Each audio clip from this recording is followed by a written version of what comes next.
Okay, we'll go ahead and get started. I call to order the meeting of the Manassas Park governing body for Tuesday, March 19th, 2024. I'm just getting over laryngitis from the pollen in the air, so if my voice fails me, I will pass off to Vice Mayor Mensing. Next, we have approval of the agenda. I believe City Attorney has an addition to the closed session citation.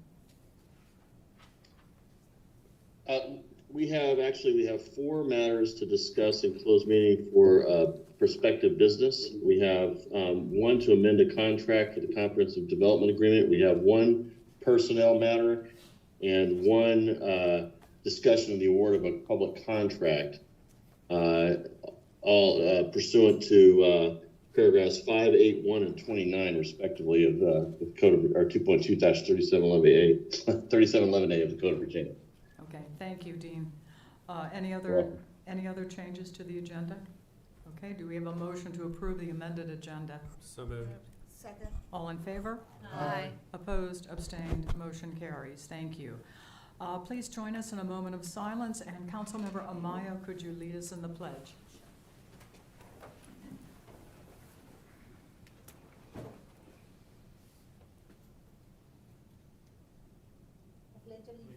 To the flag of the United States of America and to the republic for which it stands, one nation, under God, indivisible, with liberty and justice for all.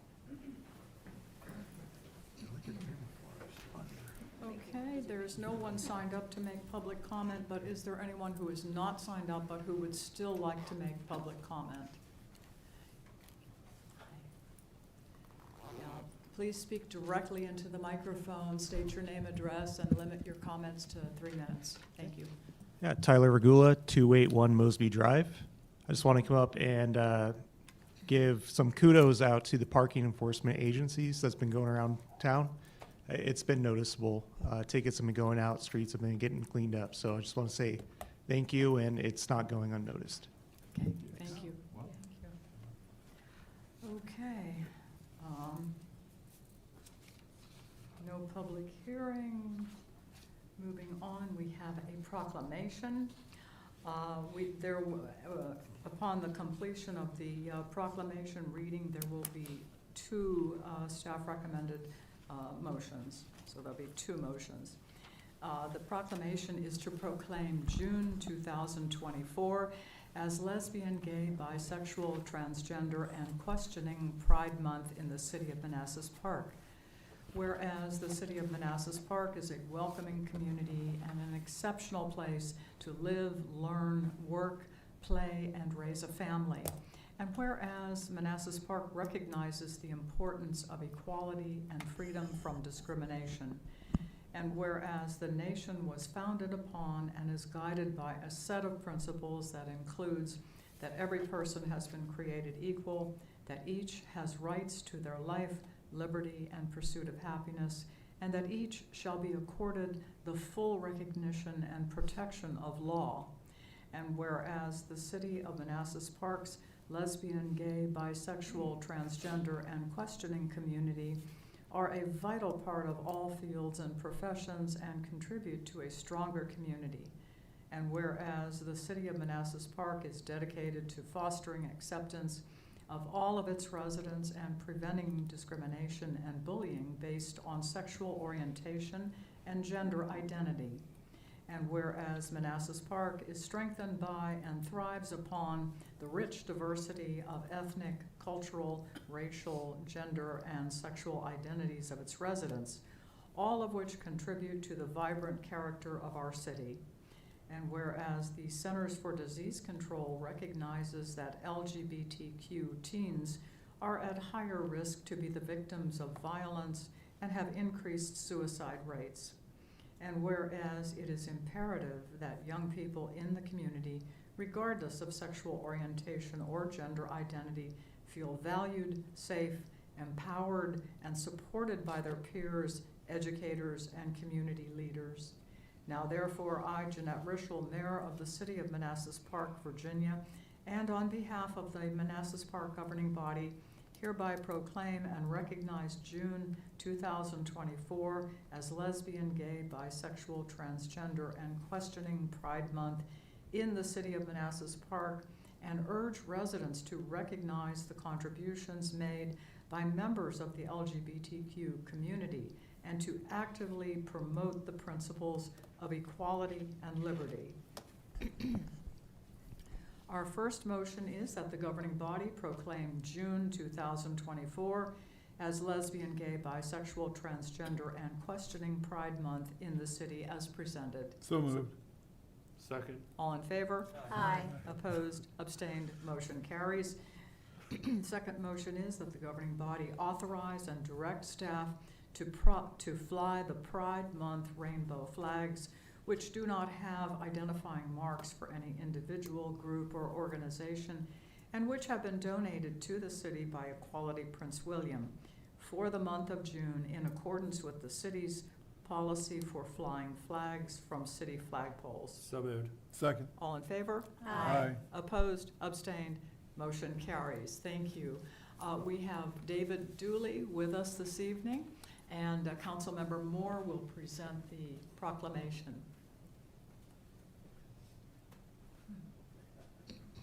So exciting.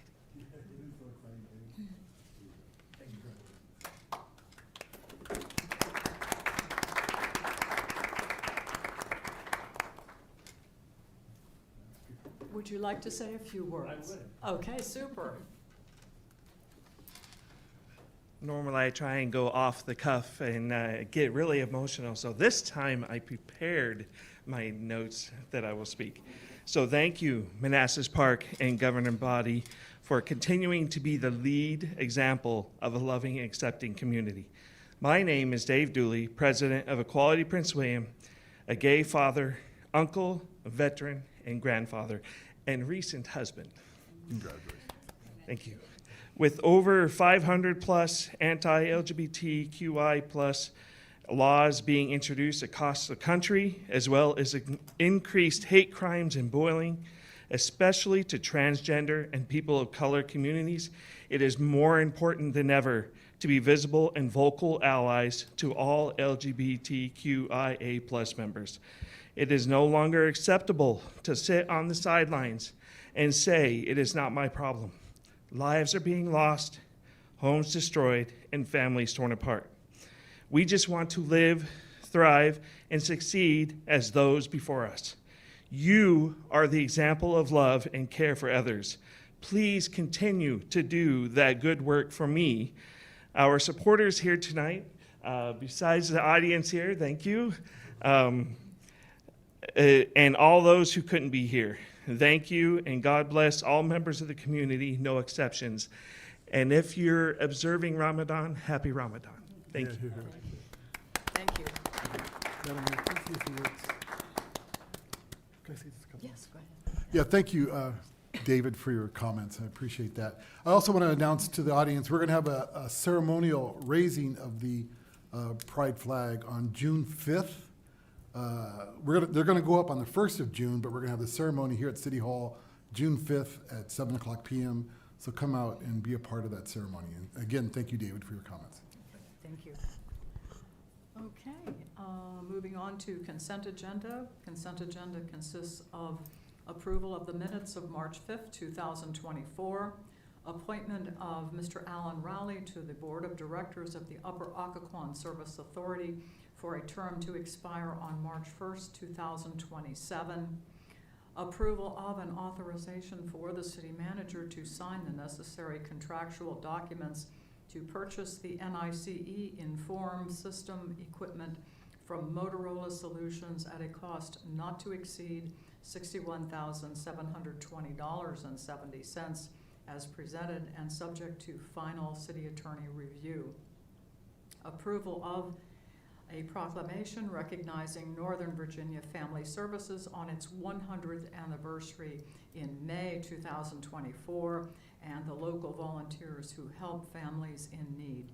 And approval of an authorization for the city manager to sign an agreement with Brightly Software Incorporated to prepare a full asset management plan by writing Sourcewell contract number 090320 as presented and subject to final city attorney review. Madam Mayor, Do we have a second? Yes. before we go, item number 9B, the UOSO appointment of Alan Raleigh. Yes, I noticed, I went to the website, you have an alternate, Alan was the alternate. yes. Does Alan have an alternate? No, he will need to have one. His first meeting is not until June, so we have between now and June to recruit an alternate. I'd like to be considered. Okay. Since you're the Okay. current, I'd like to be considered as Alan's alternate, Okay. if that's possible. Yep, Okay, super, great. okay. Thank you. Sometimes it's hard to get people to step up, Yes. so thank you. Okay, moving on, there is no unfinished business. We didn't get a motion. Huh? We didn't So get a moved. motion. Oh, we did not get a motion. I am so sorry. I thought we did. I just did it. Did So we? moved. So moved. Second. All in favor? Aye. Opposed, abstained, motion carries. Thank you. Moving on to new business. City Charter Review Committee. This was placed on the agenda per the request of Councilmember Carrera. We're gonna table this now and move it. It's gonna be removed off the agenda. We're gonna move it to the next agenda. I'm sorry, can you speak It's- directly it's- into your, It's being removed from the agenda at this time due to some other issues, so it'll be placed in the future. okay, is it tabled? It's tabled at Okay, this point. Yes. okay. Thank you. Okay, thank you. Okay, 11B, fourth quarter FY '24 budget amendment for city and schools. Good evening, Mayor and members of the governing body. This is just the final appropriations request, Q4 for FY24 for both the city and schools to provide the remaining funding requested. Okay, thank you. Are there any questions on the paperwork for city manager? Questions, comments? Okay, there are two staff recommended motions. The first one, that the governing body appropriate $29,479,960 to the city for fourth quarter of fiscal year 2024. Moved. Second. All in favor? Aye. Opposed, abstained, motion carries. The second staff recommended motion is that the governing body appropriate $16,918,045 to city schools for fourth quarter of fiscal year 2024. Moved. Second. All in favor? Aye. Opposed, abstained, motion carries. Thank you. Okay, moving on to the next, Manassas Park School Board FY '25 approved budget. Welcome, Dr. Saunders. Yeah. Welcome, Paul. All right, never spoke from here, so this is a new perspective. Thank you all for the opportunity to speak tonight. I'm just here to introduce Dr. Saunders and Mr. Lyon from the city schools.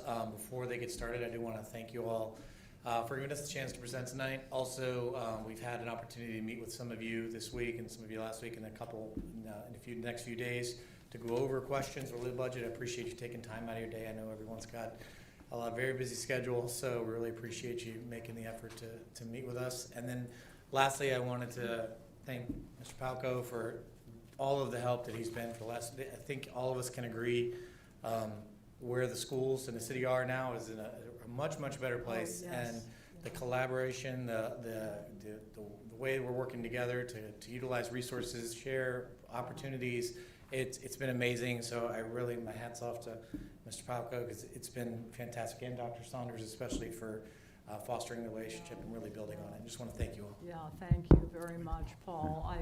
I want to thank you all for the work that you do. I think it's fantastic, and thank you for the schools being a genuine partner to the city, you know, where each one of us considers the needs and the future of the other. I mean, it's a great feeling. It's fantastic. It is, thank you. Thanks. Yeah, thank you.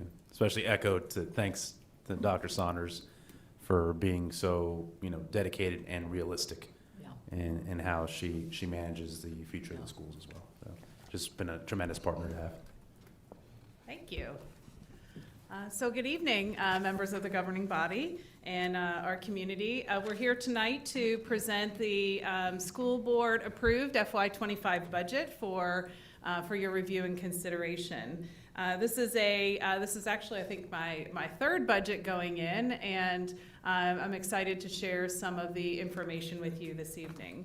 As you know, we launched last year. We worked through an entire strategic planning process and launched our strategic plan in October of this year. Expectations of excellence around these three pillars. And the one we've been really working a whole lot on this school year has been reimagining the school experience as we continue to recover and regain everything that we were and even better since the pandemic.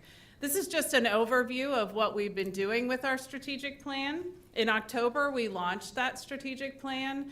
And then since then, we've been working on action teams, and our staff have been putting together teams of people that include both students and staff members to really think about what are the key performance indicators, what are the actions that are going to take place through that strategic plan. Between April and September, we're going to actually put those key performance indicators together and start that measurement process. And then our goal is by March of about this time next year, we want to have a public-facing key performance indicator dashboard that would be very simple for all in our community to understand how we're progressing towards our goals.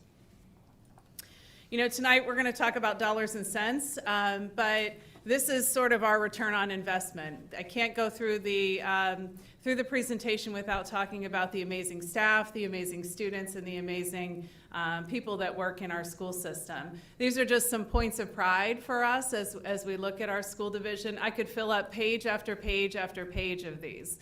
I will highlight one that I think is really exciting.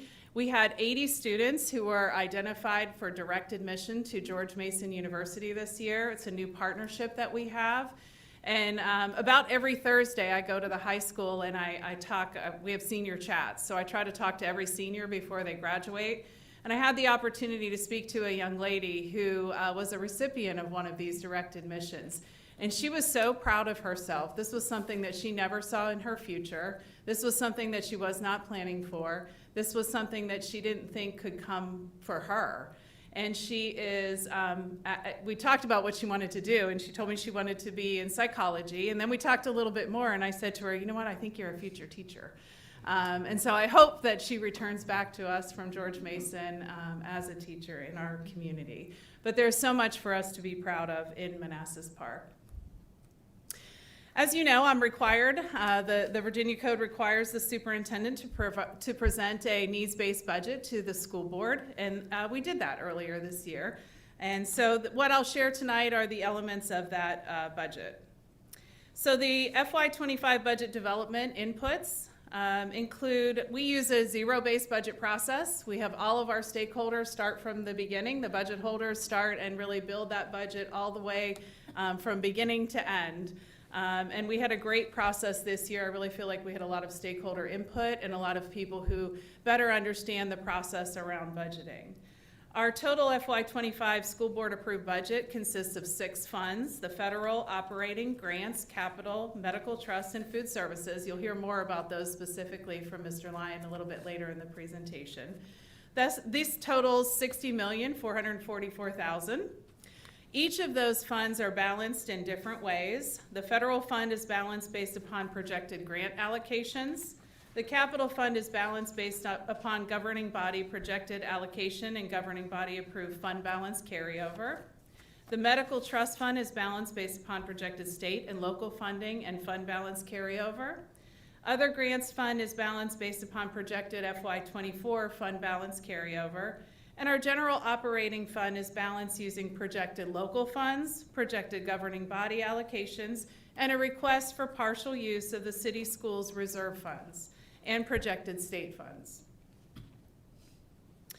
As I develop a budget and work with our staff, I try to make sure that they understand where the priorities are. This year we had 3 priorities. Just because it's not on this slide doesn't mean it's not important or it isn't part of the budget. But at the end of the day, when we have to make difficult decisions, these were the 3 things that my staff understood that were important to me to begin to make sure that we were financially supporting as well as continuing through our process. So I'll talk a little bit about each one of those and what it means to us and why they are priorities. The first is literacy. If you follow anything out there in the news, in 2022, the General Assembly enacted the Virginia Literacy Act, which is a law that requires Virginia school systems to really take a specific focus on early literacy in K through 8. We are required to do very specific things under this law. One of the things is have very specific resources. There are now state-approved resources that we must adopt. There's specific professional learning for each one of our teachers, as well as different kinds of plans and interventions for our students who are struggling in the area of reading. You know, literacy is a key component to success at any level of school, and we know that the earlier we address literacy, the better students will be able to work through their academic program. We have, in this budget, there are 6 new positions: 2 reading specialists, 2 instructional coaches, 1 reading intervention assistant, and 1 ESOL teachers. These are very specific to literacy, and some of them are required under the Virginia Literacy Act. These are all designated primarily at the elementary level, at the K-5 level, to really make those interventions. You know, we take a look at our, for example, our 4th grade class of students. Our current 4th grade class would have been kindergarten students when they were in the pandemic. And so these students, when I look at them, I understand that they were incredibly impacted by not having that direct instruction for a very long period of time. And we see that today in their results. Our students at the start of 4th grade, nearly a third of our students are not reading at grade level in the 4th grade at the beginning of this year. So these ideas around really targeting literacy and targeting that direct instruction and explicit instruction in science-based reading is very important for our students. We have new core content and supplemental materials that we are required to adopt, as well as specific professional learning around the science of reading. So this is a very big part of what we have been doing over this year and will continue to do in the years to come. Salaries and compensation. I've spoken to you all before about how important it is that we are competitive with our teaching salaries so that we can maintain our teaching staff, retain them, and get the best and brightest here. So I'll start off tonight just kind of sharing with you the FY25 proposed salary information from our surrounding jurisdictions. These are points of communication that came from what we call our direct competitors. I often say that people can turn left or right on Euclid and make a different choice. So it's important for us to know where our surrounding jurisdictions are and to help us understand how do we continue to maintain that competitive edge. How do we continue to be in the game as we are interviewing teachers all over? So what you have there on one side is Manassas City Public Schools, and the bottom line is that between July 1 of 2024, or 2023 and July 1 of 2024, they will see about a 10% increase in their teacher salaries. Prince William County has a little bit more diversity in how they did their salary schedules, but between July of 2023 and July of 2024, they will see about a 8 to 9% increase in their teacher salaries. And so what I want to share with you is sort of where we are and what is in this budget so that you can understand that in comparison. On the right-hand side, you see the phase chart that you have seen a couple of years before. We're really proud of the work that we've done to move our staff to a traditional teacher scale, a step scale, and make them more competitive. We did that over several years and have really done a whole revamp of the salary schedule in the last 3 years. This budget contains a 5% average salary increase for all employees, 2% COLA, and a 3% step. It includes new employee recruitment and relocation bonuses and continues our mentor stipends program. We know that to maintain teachers, they need mentors, and they need good mentors. Our seasoned, experienced staff members can really help our brand new teachers as they come in. The pay scales are linked there on the bottom and they're also public on our website, the proposed pay scales, to kind of look at how they compare. So I'll share one last comparison for you. Now, what I can say is this is an estimate. Manassas City and Prince William County have not actually published their proposed scales, so this is our Mr. Lyon and I's best guess at what their salaries would be based on the information that they shared with us. So what the first chart shows you is what is the FY25 approved budget, school board approved budget. This is how our salaries compare. And you can see that we are in range with our surrounding jurisdictions. And when I was developing the budget, I felt this was a fair place to be. This was keeps us competitive and also helps us maintain responsibility and sustainability as we move forward. I did want to share what would it look like if we went up another percentage, right? What would 3% instead of a 2% COLA look like? And you can see the difference that it showed, that you can see between the two salary scales. And so that's just for informational purposes. The one on the left is the FY25 school board approved budget. So the last priority was the sustainability, and this is, I think, where we've worked very collaboratively over the last couple of years to understand that in order to maintain salaries, we have to think about it in the future because it's year after year and it just continues to grow. And so 3 years ago, we worked together to create the school reserve line item within the governing body's budget.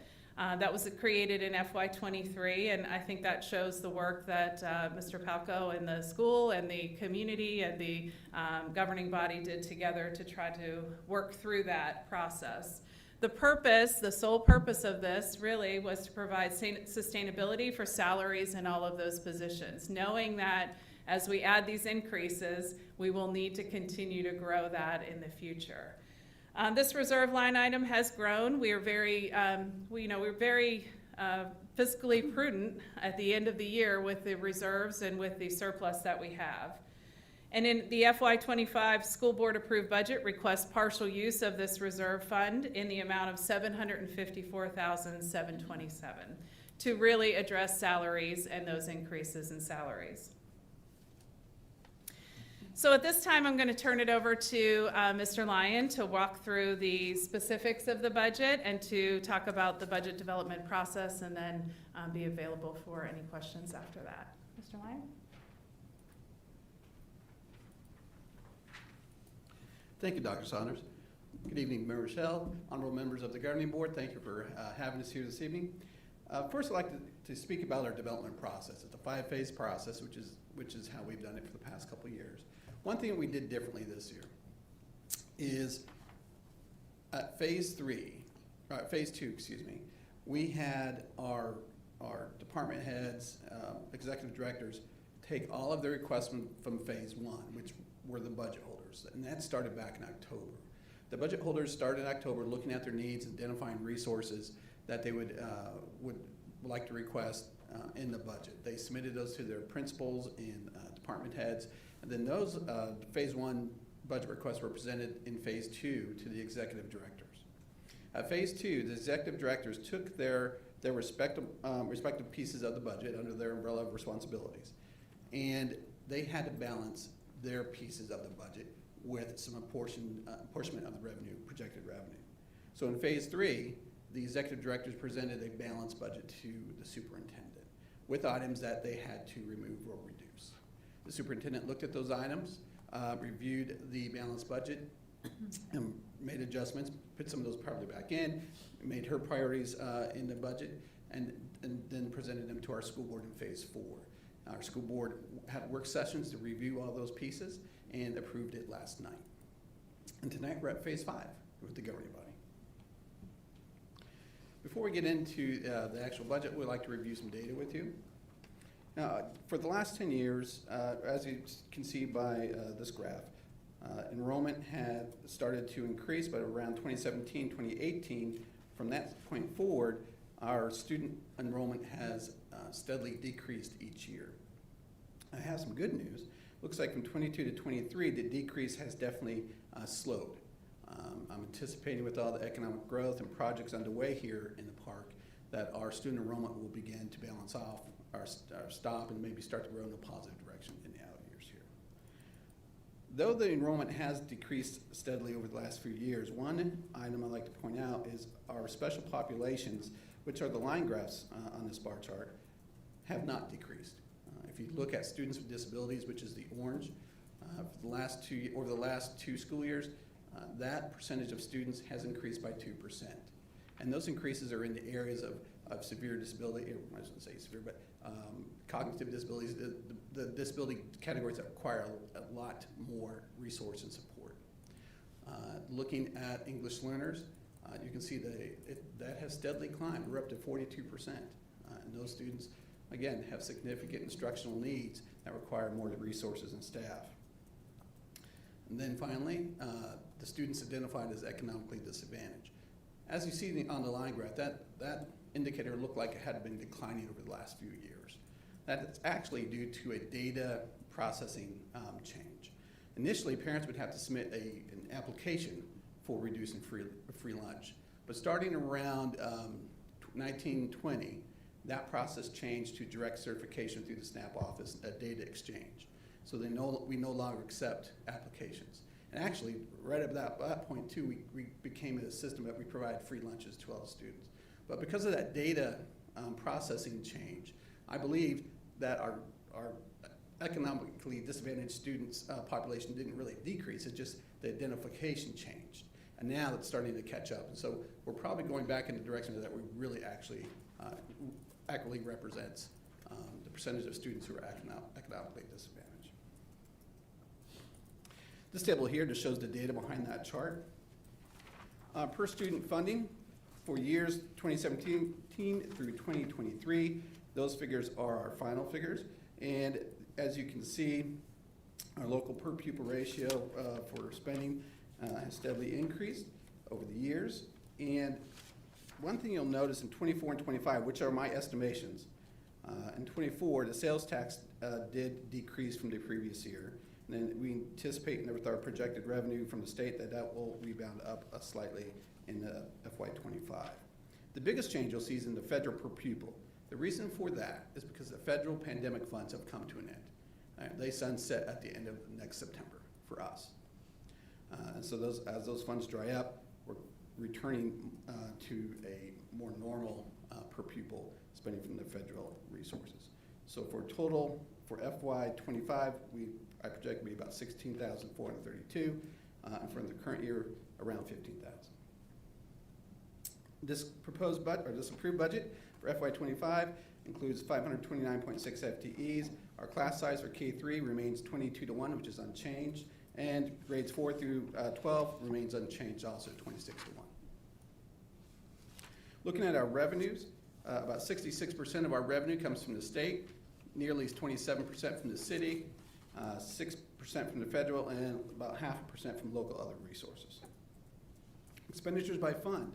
88% of our expenditures are in our general fund. We have 6 funds.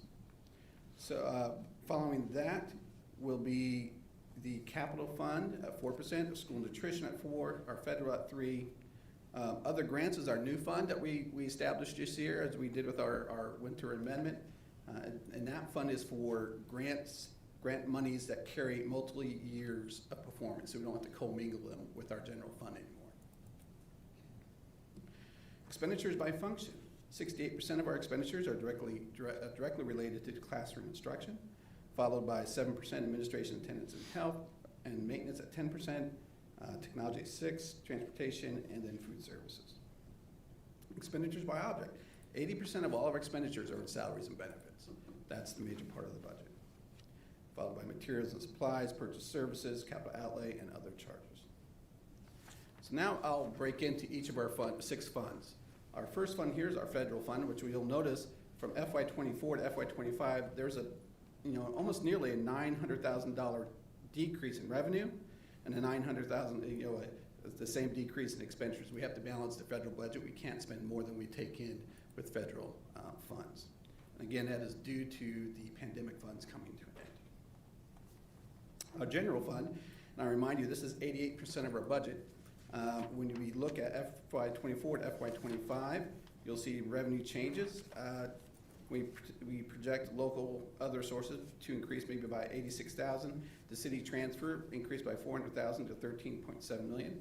And the Commonwealth, we project, or they provided us projections at a $3 million increase over last year. Now, a lot of that is for the salary increases they've required over the past couple of years, making that permanent and adding those into the budget. And looking at expenditures this includes a step for all employees and a 2% COLA. The salaries increased from last year to FY25 by 2.3 million, benefits by 707,000. And you'll see right there, there's the 3 million right there, just in that extra $3 million from the state revenue. It's gone. Then contract services went up 64,000, other charges about 268,000, materials and supplies almost 900,000.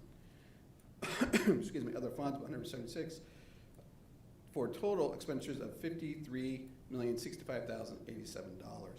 So our expenditures exceed our projected revenue right now by $754,727, which is the request we're asking tonight from the reserve line to cover that. When we look at our non-personnel increases, a lot of those are due to inflation, the increase in those special populations in our enrollment are having increased significant needs, but also for the Virginia Literacy Act. There's our requirements that we have to provide to be in compliance with that law. This is the other grants. This is the new fund I had mentioned earlier. This just shows we are carrying over. I don't anticipate any new revenue next year for this fund, but we do have about 1.4 million carryover from the all-in tutoring funds that we received from the state that we have until FY26 to expend. This is our school nutrition fund, self-supporting fund with the federal revenue. As you see here, the federal revenue projections we're looking at has about $91,000 decrease overall, about $74,000 decrease. The expenditures here, about 2.3 million, so you'll see a shortfall of $220,000. However, that is by design. Our fund balance in the food services fund here is too high, and the federal government is requiring us to spend that down. Our capital budget, which was part of the CIP plan we proposed here a while back, matches that plan right up. We anticipate having the $720,000 carryover at the end of next year, which supports the projects in the following year. Medical trust, which supports several employees from years back that were grandfathered into a program that offers, we pay for the difference between what their retirement subsidy and the medical premium costs. All together, all the funds together, we're looking at about $58.1 million in revenue, $60.4 million in expenditures, which gives you a deficit of $2.2 million, but with all the fund balances rolled up, that leaves the fund balance altogether about almost $1.4 million. I have provided you a hard copy of a 5-year forecast. As Dr. Saunders mentioned, we work hard with the governing body and the city manager for sustainability. Part of that sustainability is planning ahead, and this is something we've been doing with the city manager for the last couple of years in our 5-year forecast to give him some figures as he does his projections. So as you look at the federal fund on page 1, as I mentioned earlier, we can't carry a fund balance there. So looking at the revenue projections in the out years, I rolled those up about 2% each year. It rolled all the personnel and non-personnel costs, I believe I rolled those up by 2%. So you see a deficit there in the bottom. That's just there to give you, indication that we may have to cover some of those shortfalls if the federal grant doesn't cover all of them. But we'll determine that once we get there. The general operating fund is the big one. That's 88% of our expenditures. As you see in FY25, you'll see that $754,000 variance that we talked about earlier.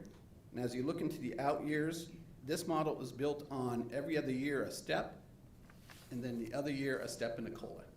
Now the challenge is we've never been able to follow the model that we wanted to, that we designed because of, I call it environmental factors. This year, the governor required a 2% increase in mid-year. We didn't budget for that. We certainly didn't plan for it in our 5-year forecast last year. So those type of items throw off the model. But this is our intention going forward. So as you look out in the out years in the general operating fund, you'll see that $754,000 just carries forward with the other shortfalls and just compounds as you go forward. So that's just something the governing body and the next city manager need to think about, and we need to think about as we go into the out years. The other grants, is the new fund I've mentioned before. As I said, I don't project any new revenues at this point in time, but the carryover will be there from the all-in funding. On page 2, the food service fund, you'll see some deficit there. Now, in FY, I apologize, the headers didn't carry over on the backside, but if you go to the third column, FY 26, we will need to talk about, our board will need to discuss whether we start charging for meals again. Because at that point, you'll see, the fund balance will be down to where we won't be a fund balance to cover the shortfall anymore. So we'll have to decide if we start charging for meals or we build in the budget more funds, local funds, to cover that shortfall. The medical trust is self-supporting, and again, at the bottom you'll see all the all funds total. That brings me to next steps, which is tonight. At this point, that concludes the presentation. I appreciate the opportunity to share this information. Thank you very much. We really appreciate it. Excellent presentation. Comments or questions? Yes, ma'am. Well, first of all, thank you all for talking with me last Friday and answering my barrage of questions. So I won't ask those same questions again, but for the folks that are sitting here, it was everything from sustainability of the spending to understanding the literacy rates. But my question tonight is more about, I understand the concept of the example of the science of reading, but could you give me an example of that? Sure. So, I was actually an English teacher before I did all this stuff. And so, over the years, we have been teaching teachers different ways to teach reading. And anything from you might remember some of these things, right? Like whole language, to balanced literacy, to a variety of other kinds of ways, phonics. And so what has happened over the years is there have been a lot of different studies and research around really what does happen in the brain when children learn how to read. And there's a lot of scientific evidence now that it's, you can look it up, it's called Scarborough's rope. And so it basically talks about how students have to have explicit instruction in phonics and some other pieces of language in order for them to develop the brain capacity to continue with reading. So it's a science-based reading process, and it's a little bit new for teachers. And it's new for them to understand. For me, it's not, right? Sometimes some of those theories are returning, but we have just more evidence now for us to be able to understand what's the science of reading is. So it's really that taking those elements of evidence-based research and applying them to teaching and learning so that students can grasp the concept and carry that forward to access academic language. So like last year you taught me, first we were taught to read and then we read to learn. Absolutely. Okay. Thank you. You have to have those skills, and the brain has to develop in a certain way in order for kids to be able to access that content knowledge. Okay, thank you. That helps me kind of make it more real. You're welcome. Thank you. Do you have a follow-up? No. Okay. Councilmember Carrera, do you have a question? Yes, thank you for the presentation. Yeah. You've done a great job, your staff, your team, and the school board have done a great job presenting since I've been back on city council. I just have one question I forgot to ask you, and I appreciate the meeting last week. So FY25 meals, breakfast, and lunch will be covered for the whole year, is that correct? That is correct. Thank you. For all students, breakfast and lunch will be free to all students next year. Okay, thank you. Do you have a question? Comments or questions? Yes, ma'am. Yeah, I want to thank you. I met with you guys the other day, and I had an opportunity to ask most of my questions. I just had one. I know that recruitment has been terrible all over the place. Can you give us an idea of how many positions you were unable to fill this past year? So I can tell you we filled positions randomly throughout the year, right? So I couldn't give you an exact number of what has gone unfilled. I will tell you our greatest challenge right now is our ESOL positions. We have currently, I believe, 5 vacancies that we've been carrying all year. We had to add 2 teachers based on the numbers of students that we need to serve, and we have not been able to fill those. And then we're adding 1 in this budget based on the number of students that we are that we're required to serve. And so that is our greatest challenge at the moment. We have, I think the second area I would say would be our career and technical education classrooms at the high school level, finding people coming out of industry and coming to work with young people. You have to have a passion to do that, and so that's a little bit more challenging, and sometimes those industries pay quite a bit more than the teaching world. So those would be the two highest ones. We did have a better recruitment season last year. Actually, I have a whole group of people recruiting tonight or today in several different places, so we're hopeful that we can do some early offers and get people on board as quickly as possible. That is the best way for us to do that, but we are all competing, and that's the reality. Okay, thank you. And just thank you for your transparency, both of you. And as we said earlier, sometimes it's hard to get people to step up to volunteer. So I just want to thank Mr. Alexander for your dedication to the school board.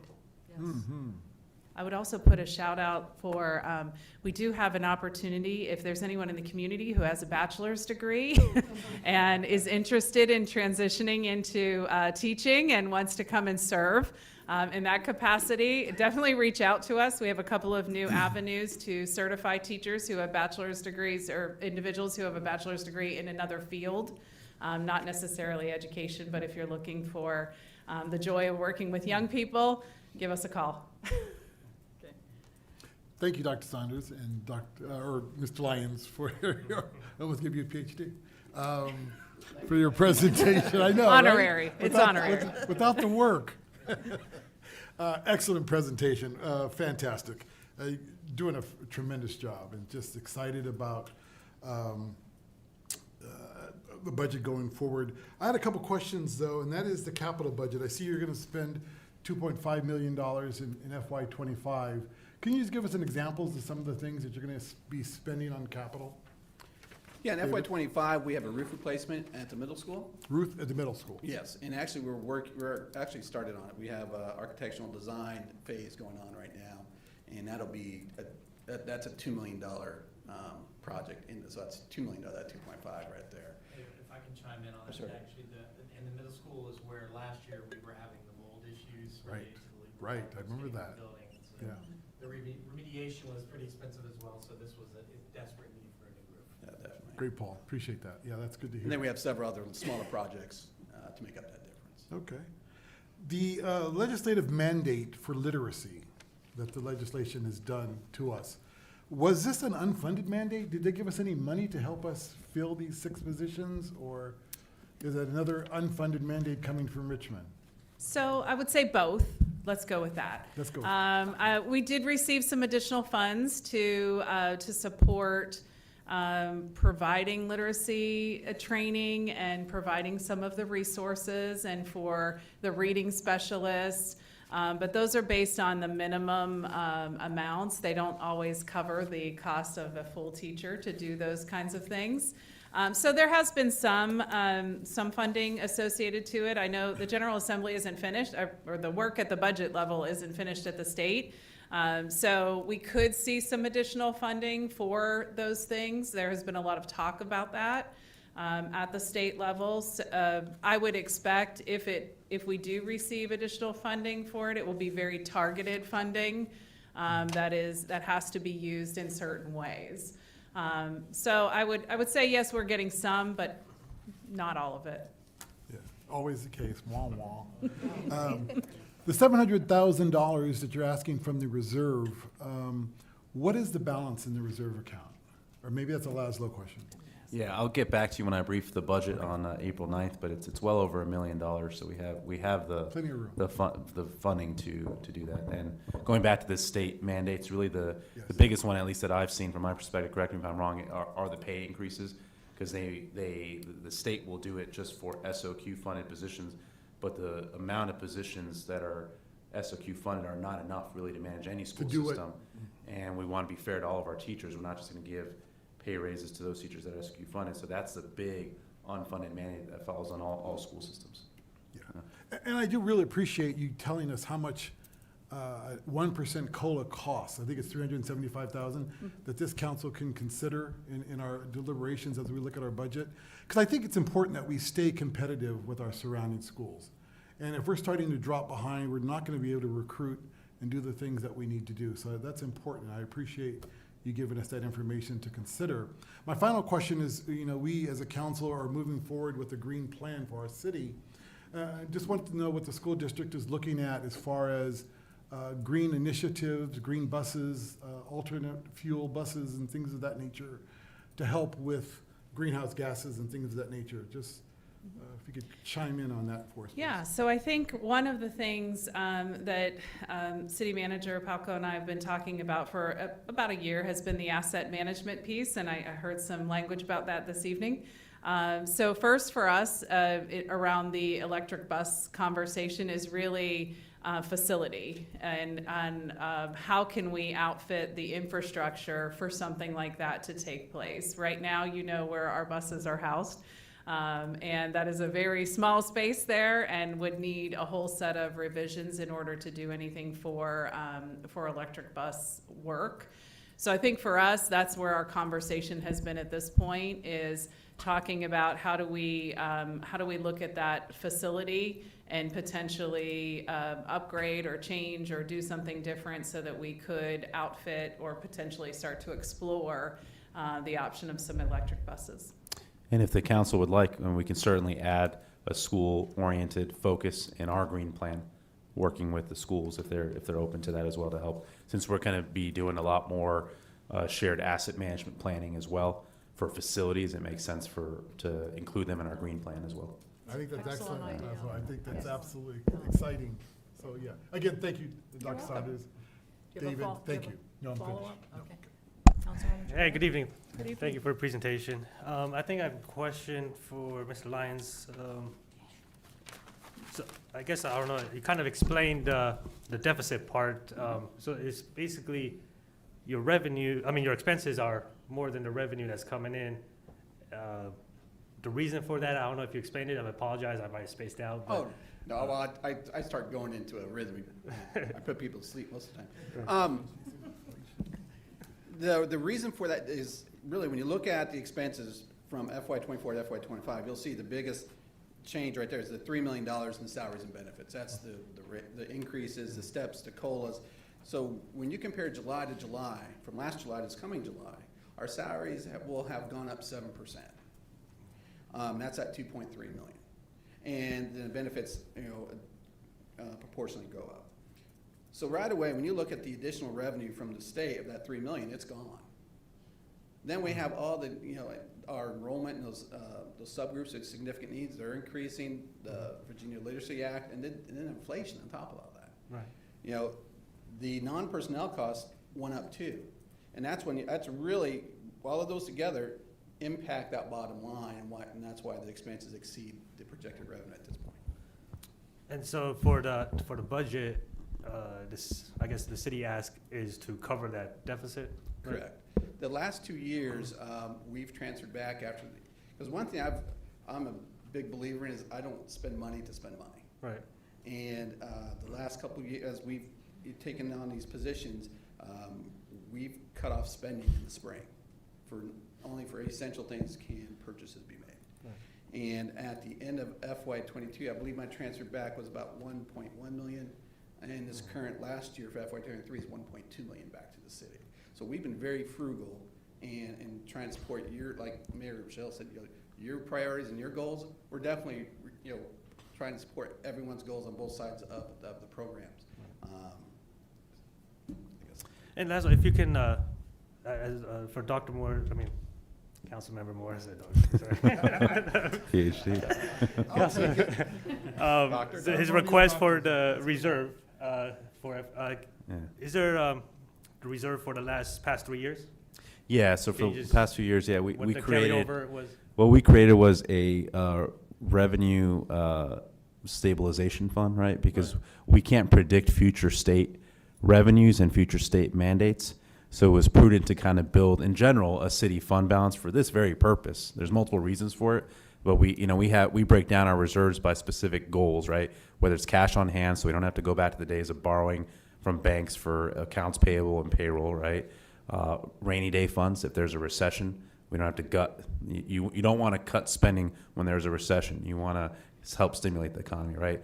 we have different reserve targets, asset management funds, right, which are going to be educated by the agenda item you guys approved earlier tonight in consent, and then schools as well. That can have the biggest wave depending on how much the state decides to fund. And us, more than other jurisdictions in Northern Virginia, because of our weaker tax base, we're more dependent on state funding than the other jurisdictions. And that has the biggest kind of ebb and flow. So having this reserve revenue stabilization fund is critical, and for the city to continue to build that as well once we rebound and think about covering. So just to give a little bit more context, the schools the last few years have done an amazing job where they've really, from a budget standpoint, they've kind of frozen all these other charges besides salary and benefits from a budgeting standpoint, even during inflation, which was incredible. And really all their increases were related to salaries to stay competitive with the rest of the region, which is what we're trying to do collectively. They did that to help the city, right? We finally stabilized in FY23, and they gave us the breathing room to finally be able to do something with those savings and reduce the tax rates like our residents wanted and cover some, the pay raises for our employees that we did in FY23. So the schools helped the city out tremendously, but that wasn't sustainable in the long run because there is inflation. That's been impacting every organization, every private sector entity, government as well. We're getting hit hard with inflation for these other non-salary items, but then we're also competing with the other jurisdictions for salary increases, which are the most expensive component. And so we have a challenge in the long run, both city and schools, and how are we going to fund competitive pay for our teachers and our city employees? How are we going to fund growing capital costs because of inflation? That's where inflation has hit us the hardest. How are we going to fund those in the long term with our existing tax base and then uncertain state revenues going forward as well? That's why it's critical to have that strong, robust fund balance. So even if you're caught off guard one year, you don't have to stress. You're still in a good. You don't have to increase the tax rate that year. You can tap into that fund balance to address it and then pivot, right? And there's other things that, again, I've been a proponent of hopefully adding Manassas Park if it doesn't pass for all jurisdictions for that sales tax as well. That's critical for resolving this in the long run. And that reduces the impact on the real estate tax rate for our residents. And sales tax is paid from a combination of our residents and non-residents who come and shop in our city. That's the better type of tax to help alleviate pressure on our residents. And that's a critical piece, I think, for long-term capital funding that we're going to have for the schools as we hope to improve capabilities in the high school in terms of CTE programming for our kids, and more importantly, also, not more importantly, but equally consequentially, renovations for high school, middle school, and both elementary schools that are coming now and also more so in the future in the 30s and 40s, that our asset management plan, which you guys approved tonight to be able to do, is going to help highlight kind of all the next 30, 40 years financial impacts from our schools, our police station, our fire station, our rec center, this building, the future public works building when we figure out what to do with that. It's going to lay out all those costs so we know what to expect and what kind of debt capacity we're going to need to be able to address that so we don't make the mistakes we did in the 2000s to keep everything sustainable. So that's the challenge we have to talk about, right, is how do we keep a strong tax base or grow our tax base, and then how do we maintain a strong fund balance so that if state funding does get reduced for schools, the city can make up for that without needing to raise tax rates. And I think we've gotten ourselves in a good position to be able to do that. No, thank you for that. But will you be able to provide the last 3 years of what the balance? Oh, yeah. I'll present that in my budget. Yeah, okay. Yeah, absolutely. And then is it like, how the city takes a certain percentage of their income and goes to the general fund? Is that what the school is? Are you guys budgeting for the reserve, a certain percentage? Or is it just left over? No, we budget right down to the penny. Yeah. We don't even have a contingency in our budget. I mean, Right. we budget right. But what we do is, we, right now, and I do this every year, we cut off spending. And it's only essential items that we need. We do not have a spend down frenzy. What isn't spent now doesn't get spent unless there's a justification for it. And that's what we've done each of these years, which has allowed us to have. But also, we haven't filled positions. That's a big part of that. Right. We've had a lot of positions go unfilled, and that's a huge part of that balance. One fact I like to add that allowed us, that supported us to do the things we've been able to do with the budget-wise is City Manager Palco's support with and in your support too, is funding our capital budget separately from our general fund. In the previous to our existence here, it was all in the general fund. And that made it hard. With city manager's support and all of your support, we were able to fund that separately, which enabled us to really to do the things we needed to do with our general fund. It also builds transparency for future financial impacts to the city and future debt capacity. Absolutely. And I guess my concern moving beyond FY25 is that the free meals, I think that's something that we need to consider moving onward past 25. If there's not a budget for it, we should plan for it. If there's not funds for it, we should plan for it. Yeah, I project FY27, we'll definitely have to plan. We'll have to take a deep look into that and may have to include it somehow in our budget. Okay. And I think previously, my last point, you guys provided like a 5-year plan for your capital projects of what's coming up. Yes. Is that something? We're going to brief that on, I want to say Tony's at the 3rd or 4th week of April that we brief the CIP of the governing body. Okay, so it'll be presented later. I think it's the 3rd week, Okay. but we'll be back with, we won't present every project, but I'll give a summary, and what you guys will have in your packet every single Yeah, that's project. fine. No, I don't want So you every can ask project. us any questions. The Yeah. schools will be there that night, police, everyone will be there, so you can ask us any questions on it. But I'll give a summary of what's going on with the CIP. Okay, yeah, just a list of what's coming up. I do apologize, because earlier I said I presented it already. I presented it to the planning commission, not the board, I'm sorry. I think that's it. Thank you for everything and great. Thank you. Good job. Yeah. No follow-up? No, Okay. nothing we're good. Last call for comments and Right down questions. here, Yes, one last ma'am. question. So this just popped in my mind.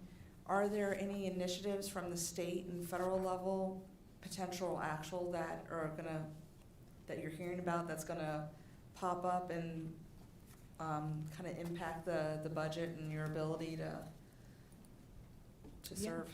Yeah, sure. So I think what we hear most about is additional salary increases for teachers. That's a conversation in the General Assembly from the governor. Just like we got this year, a required 2% change in salary on the scale in January that we weren't planning for. I think we could anticipate that there might be some additional requirements around salaries for staff members. May come with some additional funding as well, but I don't know that for sure. That would be one thing, as well as any additional requirements around the Virginia Literacy Act, particularly that with professional development and hours required for certain professional development for some of those teachers, really our K-8 teachers. I think those are some of the things that have been discussed, but they don't finish their work until June 30th at 11:59. Yeah, well, you got they got a half a second or a half a minute. So, as long as you can by the deadline. All right, thank you. You're welcome. Any other comments or questions? Last call. Thank you so much. If That I was just real quick. wonderful. Yes.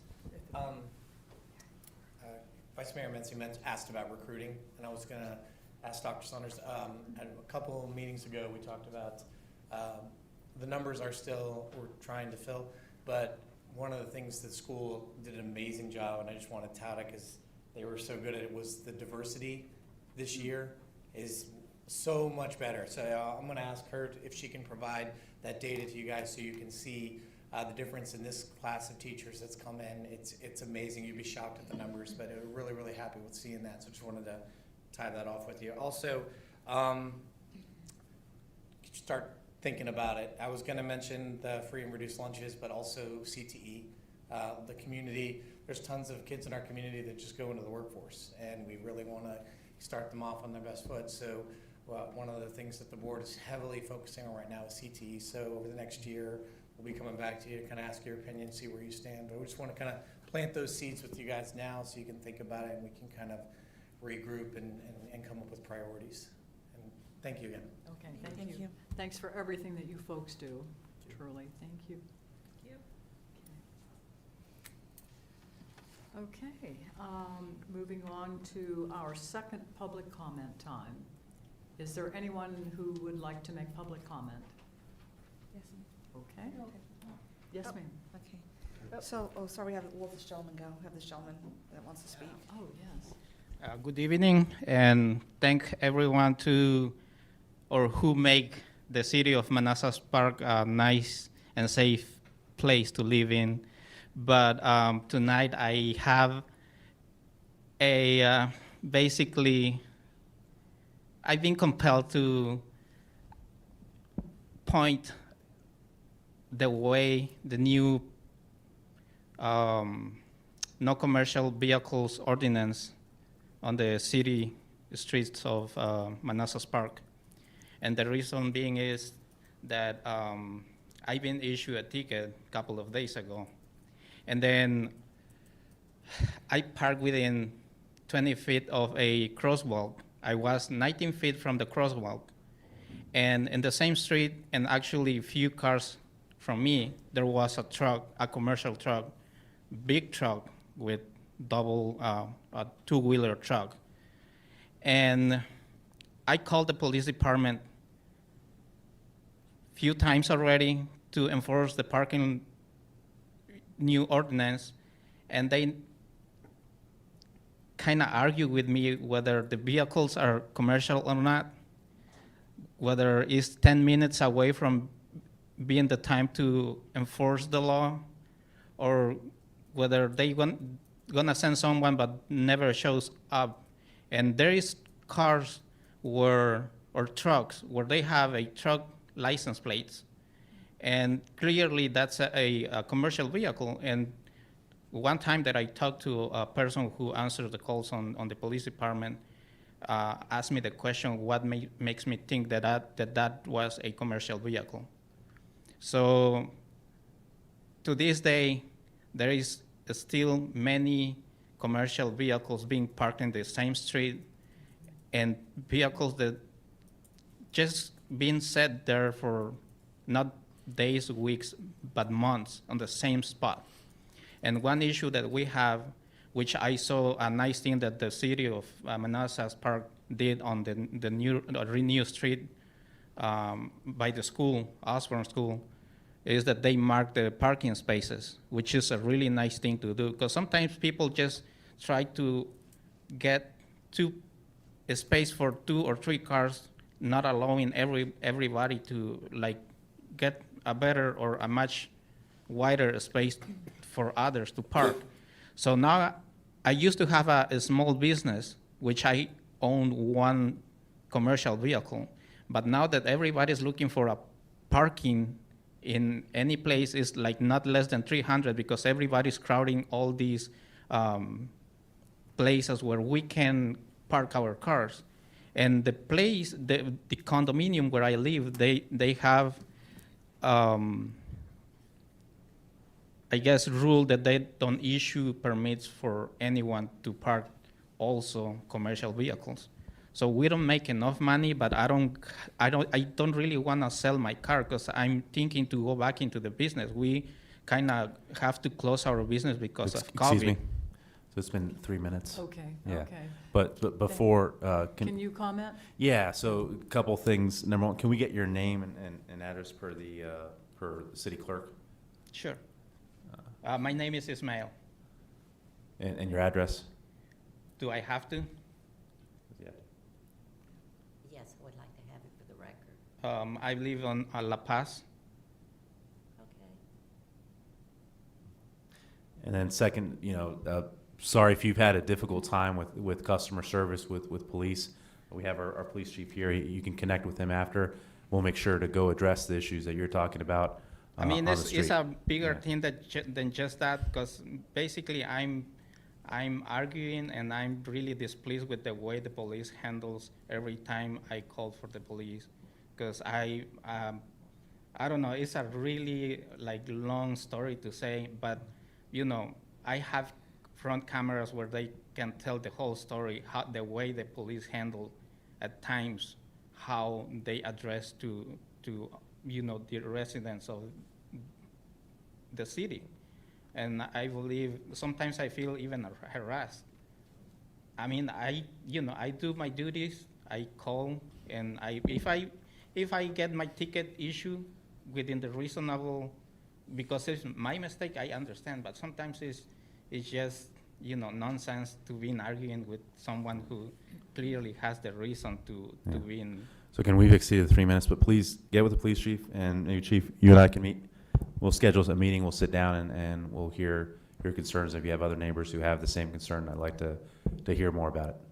Sure. Okay, thank you. Thank you. Thank you, sir. Thank you. Is there anyone else who would like to make public comment? Yes, sir. Please come to the microphone, state your name and address, speak directly into the microphone, and limit yourself to 3 minutes. Okay. My name is Albin Kratishi. I live at 9217 Andrew Drive, and I have about 3 questions for the Manassas Park City Schools. I'm a student of Manassas Park High School, and the first question is, why were there gates put on the bathrooms? I just want to know why that was. Do you want to maybe do all your questions? We can note them down, and then we can Yeah. certainly get back to you if we can't answer them tonight. Yeah, of course. And my second question, is there any chance there could be metal detectors put at the door? Because I knew there was, I don't know why, for a couple weeks there was another doorway entrance to the school. I thought maybe that was metal detectors, but it clear wasn't. And the third question, is there anything being done about this is probably the worst problem of the school, about how many people that are vaping in the bathrooms?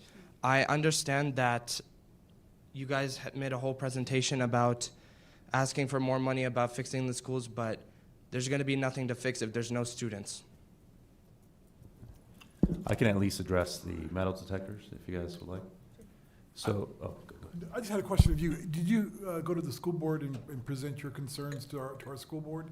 No, I just randomly decided to come here. Okay, one well, I day. appreciate that coming here tonight, but I would also suggest that we have a school board that meets here in this building on a regular basis, that you would present those to them as well. But sure, Laszlo, you're. Absolutely. So I appreciate you coming out as well and engaging with us and asking us these questions. The only one I can answer directly, again, I'll leave everything else to the superintendent, is the metal detectors, because the city just did a project for about $3 million to enhance the security for all schools. So the temporary doorway you saw, that was a temporary thing that we ended up modifying to make sure it fit, the fire marshal's recommendations.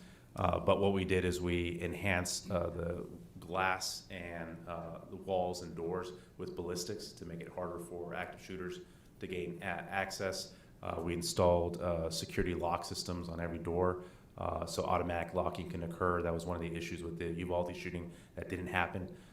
And security cameras with IP capacity so that our police can tap in and see and identify where shooters are, where victims are, and have a better perspective of what's happening in there. I know Prince William County has started implementing some of those metal detectors as well. Those are very expensive. That could be the next step we could evaluate in terms of security, but we've already invested about $3 million in those ballistic enhancements. We haven't had the discussion yet of metal detectors, but I know that's under review with Prince William County to see how effective those are. I'd probably want to wait for a little bit more data on that before I'd make the recommendation here to the governing body, and also hear more from our police department as well. But our police and schools are constantly coordinating to evaluate security issues, and I'm sure they'll get back to you on some of these other questions as well that you have. Okay. Thank you. Thank you, sir. I'm sure Dr. Saunders has already taken note of your concerns, and they'll be ready for you. Thank you. Is there anyone else who would like to make public comment? Okay, seeing, yes, ma'am.